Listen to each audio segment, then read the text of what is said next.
নমস্কার বন্ধুরা, এই মুহূর্তে রয়েছে রাজ্যের সমস্ত কৃষকদের জন্য বিরাট বড় সুখবর।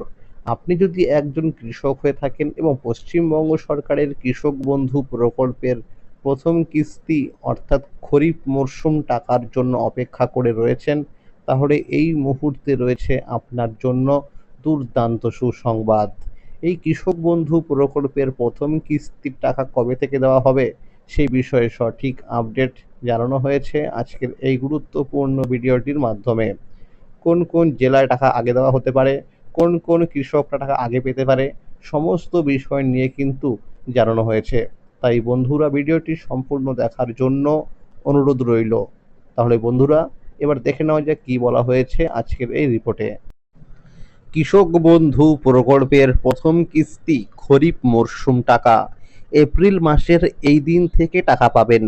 ৫,০০০ ও ২,০০০ টাকা। এপ্রিল মাসে রয়েছে বিধানসভা নির্বাচন, তাই কৃষকদের মনে নতুন করে দুশ্চিন্তা তৈরি হয়েছে। টাকা কি ভোটের আগে দেওয়া হবে নাকি ভোটের পরে দেবে? মাঠে কাজ করতে করতেও এখন এই নিয়ে চলছে আলাপ আলোচনা। অপেক্ষা আর চিন্তার মাঝেই সবাই একটা ভালো খবরের আশায় আছে। কৃষক বন্ধু প্রকল্প শুরু হয়েছিল ২০১৯ সালের ১লা জানুয়ারি। তখন কৃষকদের বছরে সর্বোচ্চ ৫,০০০ টাকা এবং সর্বনিম্ন ২,০০০ টাকা করে সহায়তা দেওয়া হতো। কিন্তু সময়ের সঙ্গে চাষের খরচ বাড়তে থাকায় কৃষকদের সুবিধার জন্য ২০২১ সালের ১৭ই জুন চালু করা হয় কৃষক বন্ধু নতুন প্রকল্প। এই নতুন ব্যবস্থায় জমির পরিমাণ অনুযায়ী টাকা দেওয়া হয়।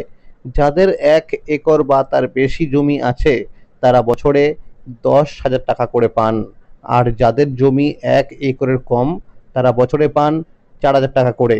এই টাকা দেওয়া হয় দুটি কিস্তিতে। প্রথম কিস্তি এপ্রিল থেকে সেপ্টেম্বরের মধ্যে, এটি খরিফ মরশুমের জন্য, এবং দ্বিতীয় কিস্তি অক্টোবর থেকে মার্চের মধ্যে, এটি রবি মরশুমের জন্য। এই প্রকল্পের আরেকটি বড় সুবিধা হলো জীবন বীমা। কোনো কৃষকের বয়স ১৮ থেকে ৬০ বছরের মধ্যে থাকলে এবং এই সময় তার মৃত্যু হলে তার পরিবারকে এককালীন ২ লক্ষ টাকা দেওয়া হয়। আজকের দিনে দাঁড়িয়ে রাজ্যের অসংখ্য কৃষক অধীর আগ্রহে অপেক্ষা করে আছেন কৃষক বন্ধু প্রকল্পের প্রথম কিস্তির টাকার জন্য। বিগত কয়েক বছরের দিকে লক্ষ্য করলে দেখা যায় এই টাকার নির্দিষ্ট কোনো স্থায়ী তারিখ নেই। প্রতি বছর আলাদা আলাদা সময় দেওয়া হয়েছে। ২০২১ সালে ১৭ই জুন, ২০২২ সালে ২৭শে জুন, ২০২৩ সালে ভোটের কারণে অনেক আগেই ২৬শে এপ্রিল, ২০২৪ সালে ১২ই জুন এবং ২০২৫ সালে ২৯শে জুলাই টাকা দেওয়া হয়েছিল। চলতি ২০২৬ সালে আবারও পশ্চিমবঙ্গে রয়েছে বিধানসভা নির্বাচন। গত ১৫ই মার্চ নির্বাচনের দিনক্ষণ ঘোষণা করা হয়েছে এবং এই এপ্রিল মাসের ২৩ ও ২৯ তারিখে ভোট গ্রহণ হবে। ফলে এই মুহূর্তে বিভিন্ন সরকারি দপ্তরের আধিকারিকরা ভোটের কাজ নিয়ে অত্যন্ত ব্যস্ত আছেন। তবে এর মাঝেই গুরুত্বপূর্ণ খবর সামনে আসছে। সূত্র মারফত জানা যাচ্ছিল, নির্বাচনের আগেই কৃষক বন্ধু প্রকল্পের প্রথম কিস্তির টাকা দেওয়া হতে পারে। তবে কিছু বিধি নিষেধ থাকার জন্য ভোটের আগে টাকা দেওয়া হবে না বলে জানা যাচ্ছে। তবে কিছু বড় মিডিয়াতে দেখানো হচ্ছে এই এপ্রিল মাসের ২১ বা ২২ তারিখে টাকা দিতে পারে। তবে এর কোনো অফিসিয়ালি সঠিক তথ্য পাওয়া যায়নি। অনেক আগেই ব্লক অফিসে অর্থাৎ বিডিও অফিসে এই প্রকল্পে টাকা দেওয়ার প্রস্তুতি শুরু হয়ে গেছে। কৃষি অফিসে গেলে বলা হচ্ছে ভোটের পর সমস্ত কাজ আবার শুরু হবে। যারা নতুন করে আবেদন করতে চায় বা যারা নতুন জমির পরিমাণ যুক্ত করতে চায় তারা ভোটের পরে কৃষি অফিসে গিয়ে কাজ করতে পারবে। পুরনো কৃষকদের ক্ষেত্রে অনেক সময় দেখা যায় ডিডিএ অ্যাপ্রুভ ধাপটি না এসে সরাসরি অ্যাকাউন্ট ভ্যালিড হয়ে যায়। কিন্তু নতুন কৃষকদের ক্ষেত্রে প্রথমে ডিডিএ অ্যাপ্রুভ আসে এবং তারপরে আসে অ্যাকাউন্ট ভ্যালিড। তাই স্বাভাবিকভাবেই পুরনো কৃষকরা নতুনদের তুলনায় একটু আগে টাকা পেতে পারেন। সাম্প্রতিক বিভিন্ন রিপোর্ট অনুযায়ী জানা যাচ্ছে মে মাসে টাকা দেওয়া শুরু হতে পারে।